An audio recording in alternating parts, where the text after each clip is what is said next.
जय गुरु जी, शुक्राना गुरु जी। सारी संगत को भी सुमन आंटी का जय गुरु जी। संगत जी, आज मैं आपके सामने जो बात कह रही हूँ वो है विशेष बड़े मंदिर को लेकर। तो आप जो संगत जुड़ चुके हैं, गुरु जी के बन चुके हैं संगत, तो जितने भी ज़्यादा से ज़्यादा लोग हैं, मैं समझती हूँ बड़े मंदिर में अवश्य दर्शन करके आ चुके होंगे। और कई कई लोग तो बहुत बहुत बार भी जाते रहते हैं, कुछ लोग हर वीक जाते हैं, तो कुछ हर मंथ जाते हैं, कुछ 6 महीने में एक बार जाते हैं, कुछ साल में एक बार जाते हैं। जैसे गुरु जी जिसको जब आदेश देते हैं, बुलाते हैं, तो वो गुरु जी के बड़े मंदिर में मत्था टेकने जरूर जाता है।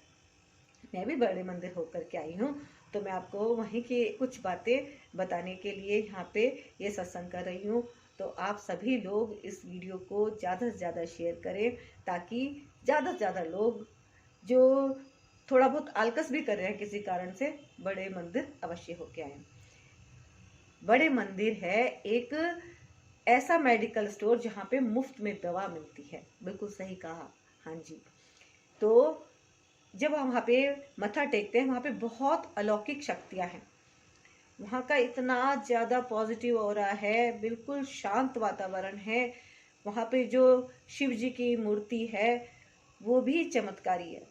वहाँ पे एक एक चीज़, गुरु जी की समाधि है। और बहुत ही बड़ा मंदिर है, वो बहुत विशाल। वहाँ पे बहुत बड़ा शिवलिंग है जो बिल्कुल ऊपर है, जो लैंटर है उसके ऊपर वो बनाया गया है शिवलिंग को। अद्भुत है। जब आप देखेंगे तो सोचेंगे इतना भारी शिवलिंग ये बना कैसे है। मैंने दिव्य आभा में पढ़ा था, वो सत्संग भी मैंने शेयर किया है कि बहुत ही मतलब उसमें बार बार दरारें आ रही थी। शिवलिंग में जब बन रहा था तो दरारें आ रही थी। पहले तो वो टाइल्स से बना था, टाइल्स लगा दी गई थी, फिर उसको ग्रेनाइट से बाद में कवर करा गया, मतलब बहुत अच्छे ढंग से बनाया गया उसको। बहुत ही सुंदर अद्भुत है वो। तो अगर आप उसको देखेंगे तो तभी देखेंगे कि हाँ, कितनी ज़्यादा चमत्कारिक शक्तियाँ हमारे गुरुजी में रही हैं। कि वो पहले बन नहीं रहा था, दरारें आ रही थी, फिर गुरुजी ने उसमें बोला, जब जो वहाँ के आर्किटेक्ट थे उन्होंने कहा कि भाई ये तो नहीं बन रहा है, और तो उन्होंने फिर जब उनसे संपर्क करा तब वो शिवलिंग तब बना। उन्होंने कहा ठीक है मैं देखता हूँ, तब वो बन गया। और पहले आपने अगर दिव्य आभा को सुना हो सत्संग को, तो उसमें एक सत्संग ऐसा भी शेयर हुआ है कि उसमें जो है वहाँ पे बहुत अनगिनत सांप ही सांप आ रहे थे उस जगह, उस एरिया में। तो जब वो इतने ज़्यादा सांप थे, तो वहाँ पे जो है लोग छोड़ छोड़ के काम भाग रहे थे, जितने भी ये लेबर थी, तो वहाँ पे टिक ही नहीं पा रही थी। तब फिर गुरुजी से कहा गया, तब गुरुजी ने कहा अच्छा चलो हटाता हूँ मैं भी। तो उन्होंने फिर उन सांपों को भी हटाया वहाँ से, जो भी उन्होंने अपना मंत्र पढ़ा होगा। पर वहाँ से सांप गायब हो गए, तब लेबर ने वहाँ पे काम करा। बहुत बड़े एरिया में मंदिर बना है।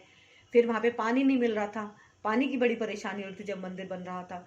तो फिर गुरुजी ने बताया कि कहाँ से पानी निकलेगा, तो तब वहाँ पे पानी भी निकल आया। तो कहने का अर्थ ये है, वहाँ पे कुछ एक आंटी ने सत्संग शेयर करा था, मैंने सुना था कि एक जैसे सेम फूलों के जो बीज थे वो बड़े मंदिर में भी डाले उन्होंने, दिए कि यहाँ पे बहुत खूबसूरत फूल हैं, और वही फूल उन्होंने अपने घर पे भी लगाए। लेकिन जो फूल बड़े मंदिर में उन बीजों से बड़े बड़े निकले, वैसे उनके घर पे नहीं, वो बड़े मंदिर में ही निकल पाए बहुत अच्छे ढंग से। ऐसे किसी ने कहा कि उसने जो है नींबू का पौधा था अपने घर पे लगा रखा था, उसमें नींबू आ ही नहीं रहते। तो काफ़ी पुराना भी हो गया था, 2-3 साल का। तो उसने उस पौधे को ले जाके जब मंदिर में लगाया, तो उसमें झट से कलियां आ गई और फूल खिल गए, और फिर नींबू भी आ गए। और जब नींबू को काट के देखा तो उसमें तो बीज ही नहीं थे। ऐसे ऐसे चमत्कार वहाँ पे हुए हैं कि बड़ा ही सुंदर वहाँ पे गुरु जी के टाइम पे इस तरह से माहौल रहा। और गुरु जी के दर्शन वहाँ पे करने के लिए लोग बहुत दूर दूर से आते हैं। आप देखिए, जब आप जाएंगे तो आपको वहाँ पे लंगर प्रसाद भी मिलेगा, चाय प्रसाद भी मिलेगा। अद्भुत है। और वहाँ का इतना चमत्कारी होता है वो जल प्रसाद, वो चाय प्रसाद की एक एक बूंद उसकी बिल्कुल कीमती होती है, वो ब्लेसिंग होती है, उसको बिल्कुल नहीं छोड़ना चाहिए। हम जब गए थे तो वहीं से लोटा भी ब्लेस करवाया था, और वहीं पे हमने लंगर प्रसाद भी करा। तो बहुत ही ज़्यादा आनंद जिसे कहेंगे, हमें वो मिला, सुकून बहुत ही ज़्यादा। और मैं आपको अपनी अगर बताऊं कि मैं कैसे कैसे उस मंदिर में गई, तो वो भी गुरुजी का ही बुलावा था। मेरी अंदर से कोई भी प्लानिंग नहीं थी कि मैं मंदिर जा रही हूँ, बड़े मंदिर गुरु जी के। मैं अपना नॉर्मल बैठी हुई थी आराम से, लेकिन मेरी सिस्टर कहने लगी कि बड़े मंदिर जाना है मेरे को, और मेरी छोटी बहन है, वो कहने लगी कि मैं अकेले नहीं जा रही, तुम साथ चलोगी तभी चलूँगी। तो मेरी तो कोई प्लानिंग थी नहीं, तो मैंने कहा अच्छा। तो फिर कहने लगी कि हमारे पड़ोस से जा रहे हैं और चलो। तो मैंने जब ये सोचा कि पूरी बस जा रही है, चलो भाई बस में जाएंगे तो साथ साथ चले जाते हैं तो ज़्यादा अच्छी है, हमें ये नहीं भटकना नहीं पड़ेगा कि कहाँ जाना है कहाँ नहीं जाना, क्योंकि मैं तो देहरादून से हूँ और दिल्ली का कुछ आइडिया तो है नहीं। तो अब जैसी गुरुजी की इच्छा, तो जब हमने दो बसें जा रहे थे अलग अलग, एक 11 तारीख को जा रही थी और एक 12 तारीख को जा रही थी, कुछ ऐसा था। तो मैंने जो है सोचा चलो जिस बस में भी हमें वो मिल जाए। तो एक बस तो फुल हो चुकी थी, उसमें जो है एक ही सीट खाली थी। तो मैंने अपनी सिस्टर को बोला, मैंने कहा चलो एक सीट खाली है तो भाई तू चली जा, मैं क्या करूँगी, मैं नेक्स्ट चली जाऊँगी, कोई बात नहीं। तो कहने लगी नहीं नहीं जाएंगे तो साथ ही जाएंगे। तो अब दूसरी बस में पूछा कि वहाँ पे क्या 2 सीट अवेलेबल हैं, तो वो कहने लगे कि यहाँ पे तो अब पूरी फुल हो गई हैं, अब एक भी नहीं है। तो बस अब क्या करते भाई, जब जाना तो दोनों को था। तो मैंने उससे बहुत कहा, मैंने कहा चल एक में चली जाओ, वो कहने लगी, वो भी कहने लगी नहीं नहीं मैं एक में नहीं जाने की। अब मैंने कहा चलो भाई गुरुजी से अरदास करी कि गुरुजी कुछ ऐसा चमत्कार कर दो कि हमें भी बुला लो, इसी वाली ट्रिप में ही हमें बुला लो। तो अब वहाँ वो अपना गुरुजी से अरदास कर रही और इधर मैं भी कर रही। तो दोनों लोगों ने एक साथ ही एक ही जैसी अरदास करी, और आप यकीन मानिए बिल्कुल सच बोल रही हूँ, गुरुजी का सत्संग शेयर कर रही हूँ मैं ये, कि अचानक से मैं मंदिर में बैठी हुई पूजा कर रही, अपना पाठ कर रही, तो वो मेरा बस फोन आया कि, तो मैं मैंने पूजा स्टार्ट नहीं करी थी, बस मंदिर में बैठी थी, तो मैंने जो है ऑन करा, मैंने कहा हाँ। तो मुझे पता नहीं कि अंदर से ऐसी इंट्यूशन आई कि जैसे मेरी सिस्टर का सिर्फ यही फोन आएगा कहने के लिए कि हाँ जी 2 सीट हो गई है। मैंने भी एक्साइटमेंट में फोन उठाया, मैंने कहा हाँ क्या। तो कहने लगी कि अरे वो जो है 2 लेडीज ने ना अचानक से कैंसिल कर दिया, उनके घर में कुछ काम आन पड़ा है, तो वो नेक्स्ट में चली जाएंगी, नेक्स्ट ट्रिप में, और इसमें हमें 2 सीट मिल गई है। वो बहुत खुश थी। तो अब जब उसने मुझे ऐसी बात बताई तो मैं भी जबरदस्त खुश हो गई, मेरे को तो बहुत अच्छा लगा, बहुत ज़्यादा आनंद आया कि जय गुरु जी, आपने तो हमारी बिल्कुल मनोकामना इतनी जल्दी पूरी कर दी। और गुरु जी तो सच में बहुत चमत्कारी हैं, उन्होंने जो है हमें तुरंत ही, मतलब हमें फटाफट से ऐसे बुला लिया कि हमारी प्रार्थना जैसे कि चुटकियों में उन्होंने पूरी करी। तो हम बहुत खुश हो गए, और फिर हम जब वहाँ पे गए बड़े मंदिर में, तो सब कुछ, बस में भी बहुत आनंद आया, गुरुजी के भजन चले, उसमें बहुत ही ज़्यादा हमने एंजॉय किया पूरा रास्ता देहरादून से लेके। और ये वहाँ दिल्ली का छतरपुर मंदिर है जो बड़े मंदिर के नाम से जाना जाता है गुरुजी का, उसमें तो भाई बहुत ही ज़्यादा आनंद आया। फिर वहाँ पे लंगर प्रसाद करने में भी बहुत अच्छा लगा, और हमने वहाँ पे 2 लोगों ने एक थाली को शेयर किया था, और जल प्रसाद भी हमें मिला, और हमें बहुत अच्छा लगा। सुकून जिसे कहते हैं ना, आप वहाँ पे जाइए आपको पता चलेगा क्या सुकून किसे कहते हैं। हालांकि वहाँ पे सबको बहुत जल्दी जल्दी, क्योंकि रश बहुत ज़्यादा था उस दिन, तो सबको जल्दी जल्दी जल्दी जल्दी जल्दी जल्दी ही कर रहे थे। लेकिन बस चाहे आप वहाँ पे थोड़ी सी देर के लिए ही गए, चाहे आपने वहाँ पे लंगर प्रसाद करा, चाहे आपने चाय प्रसाद करा, आपको उस थोड़ी सी देर में ही गुरु जी की अपार ब्लेसिंग मिल जाती है।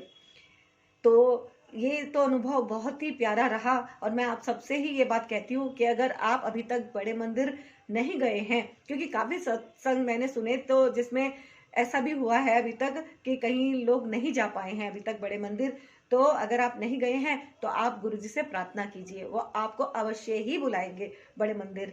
तो जैसा भाव होता है ना, परमात्मा उसको वैसे ही पूरा कर देते हैं। तो हमारा भाव तो बहुत हाई लेवल का था कि हमें वहाँ पे बड़े मंदिर जाना है, तो बस गुरुजी ने भी देर नहीं लगाई और हमारी प्रार्थना को स्वीकार कर लिया। तो ये मैं कह रही हूँ कि बड़े मंदिर में अपने आप में एक अद्भुत शक्ति है, और वहाँ पर अगर आपकी जो समस्या है ना, आपको वहाँ पे उन समस्याओं के समाधान भी ऑटोमेटिकली मिल जाते हैं। कोई रोग है शरीर में, कोई परेशानी है, तो आप वहाँ पे जाके एक बार गुरुजी का लोटा ब्लेस करवा के लेके आइए। लोटा आप अपने पैसों से ही खरीदिएगा, किसी से गिफ्ट मत लीजिएगा, है ना। जैसे हम लोगों ने लोटा लिया था, तो मेरी सिस्टर ने अपने पैसों से लोटा लिया और मैंने अपने पैसों से लोटा लिया। तो वो लोटा वहाँ पे ले जाके वहीं से ब्लेस करवा के लेके आ जाइए। और फिर मतलब उसमें थोड़ा पानी तो वहीं से ही लेके आ गए आप बड़े मंदिर का, और उसके बाद थोड़ा सा उसमें पानी जो है रोज रोज आप डालते रहिए, पूरा फुल भर दीजिए रात को, और सुबह को आप सब लोग घर में भी छिड़क सकते हैं उस जल को, और सब लोग थोड़ा थोड़ा पिए पिए, परिवार के जितने भी सदस्य हैं वो उस जल को पिए। और नहाने के पानी में भी थोड़ा सा जल को वो जरूर डालो, है ना। तो इससे क्या होता है, हमारी नेगेटिव एनर्जी भी काफी हद तक रिमूव होती है। तो ये बहुत ही अच्छी चीज है कि ये एक आध्यात्मिक उपचार है ना। क्योंकि हम क्या है, गुरुजी क्या है, आध्यात्मिक गुरु है ना। उन्होंने बेशक कितने भी प्रवचन ना किया हो, कुछ भी ना किया हो, है ना, इस तरह से प्रवचन वो नहीं करते थे। वो जो जिसपे कृपा करते थे, कल्याण करते थे, वो उसी से कहते थे कि अब अपना सत्संग आप शेयर करो। जब हम सत्संग सुनाते हैं, मेन बात है, जब हम सत्संग सुनाते हैं तो सत्संग करने वाले का भी कल्याण होता है, सत्संग सुनाने वाले का भी कल्याण होता है। इसलिए सत्संग को हम शेयर करते हैं। तो हमें अपने गुरु की इसी तरह से बढ़ाई करनी चाहिए, सत्संग को ज्यादा ज्यादा शेयर करना चाहिए, गुरु की कृपा का बखान करना चाहिए, और यही तो सत्संग है। तो ये मेरा सत्संग है जो मैं आपके साथ शेयर कर रही हूँ, और आपको ये बता रही हूँ कि बड़े मंदिर आप अवश्य जाइए। वहां पे आपको हर तरह की समस्या से मुक्ति मिलती है, हर तरह के कष्टों से मुक्ति मिलती है, हर तरह के रोगों से मुक्ति मिलती है। तो मेरे तो बहुत कष्ट गुरुजी ने काटे हैं जब से मैं गुरुजी के साथ जुड़ी हूँ। मैंने अपने अंदर बहुत ही शक्ति का एक बहुत ही ज्यादा शक्ति अपने अंदर महसूस करी है, भीतर महसूस करी है, कि मैं कैसे बिल्कुल ही डिप्रेशन टाइप की स्थिति में थी, और मैं आज की डेट में बहुत ही ज्यादा सक्षम गुरुजी ने मुझे बना दिया है। मैं गुरुजी की बहुत बहुत आभारी हूँ, दिल से मैं गुरुजी का शुक्राना करती हूँ। हे गुरु महाराज, बस जो भी सत्संग को सुन रहे हैं उनका भी सबका बहुत बहुत कल्याण करना, और जितना भी हो सके आप गुरुजी से अरदास करना कि गुरुजी आप हमें बड़े मंदिर बुलाओ। तो गुरुजी जब बड़े मंदिर के लिए आप उनसे अरदास करेंगे तो गुरुजी आपको भी जल्दी ही बड़े मंदिर बुलाएंगे। तो गुरुजी ने जैसे मेरा कल्याण करा, मैं तो चाहती हूँ गुरुजी सबका कल्याण करें, है ना। तो ये मैंने आपको बताया कि बड़े मंदिर की बहुत ज्यादा महिमा है, और गुरुजी जो बुलवाते हैं तो हम तो बस वही बोलते हैं, है ना। गुरुजी ने आज मेरे को ऐसी प्रेरणा दी कि मैं अपना सत्संग शेयर करूं, और स्पेशली बड़े मंदिर की बात मैं आप सबके सामने रखूं। तो मैंने ये जो है छोटा सा मेरा प्रयास है, गुरुजी की जो मेरे ऊपर कृपा हुई है उसको मैंने आपके साथ शेयर किया है। तो ये है गुरुजी का ब्लेसिंग वाला चैनल, गुरुजी ब्लेसिंग कल्याण कित्ता, और ये इसमें आप सभी का बहुत बहुत स्वागत हमेशा से रहता है। और मैं हमेशा अपनी जितनी भी संगत का ये जो मेरा गुरु परिवार है इसका भी मैं बहुत बहुत शुक्राना करती हूँ। इनके भी बहुत सुंदर सुंदर कमेंट मेरे को मिलते रहते हैं। आप लोगों की जितनी भी दुआएं मुझे मिल रही हैं, जितनी भी ब्लेसिंग आप लोगों की भी मुझे मिल रही हैं, उसका भी बहुत बहुत शुक्राना है। तो आप अगर इस चैनल पर न्यू हैं तो इसको सब्सक्राइब जरूर कीजिएगा चैनल को, और वीडियो को शेयर जरूर कीजिएगा, वीडियो को लाइक कीजिएगा। और जय गुरुजी, शुक्राना गुरुजी, अनंतम शुक्राना गुरुजी, आपने मुझे इस काबिल बनाया। मैं हर दम हर पल अपने गुरुजी का शुक्राना करती हूँ। हाथ पकड़ने का शुक्राना, दुख से बचाने का शुक्राना, सर पर हाथ रखने का शुक्राना, अपनी संगत में शामिल करने का शुक्राना। गुरुजी लाख लाख शुक्राना, हर पल हर क्षण का शुक्राना, अनंतम शुक्राना। जय गुरुजी, शुक्राना गुरुजी।